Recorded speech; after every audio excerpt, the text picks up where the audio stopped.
Negative রক্তের প্রয়োজন।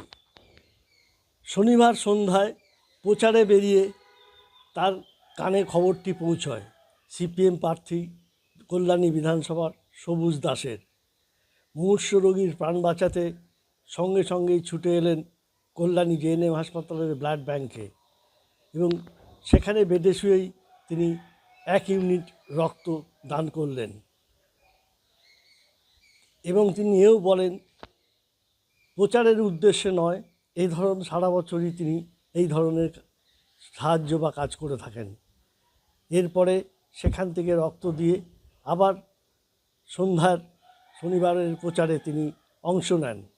খুশি রোগীর পরিবার। আমি অনেক জায়গায় ঘুরেছি, এই ব্লাড ব্যাঙ্কে জেএনএমে এসেছিলাম, তো ওনারা বলছিল সেম গ্রুপের ডোনার ছিল। ঠিক আছে, আমি আরও জায়গায় চেষ্টা করেছি, অনেক জায়গায় চেষ্টা করার পরে লাস্টে আমার এক দাদা আছেন লালটু দার সাথে কন্ট্যাক্ট হয় এক মার্কেটে, তো উনি যথেষ্ট প্রচেষ্টায় আজকে এই ব্লাডটা অ্যারেঞ্জ করে দিয়েছিল। কে অ্যারেঞ্জ করে দেবেন?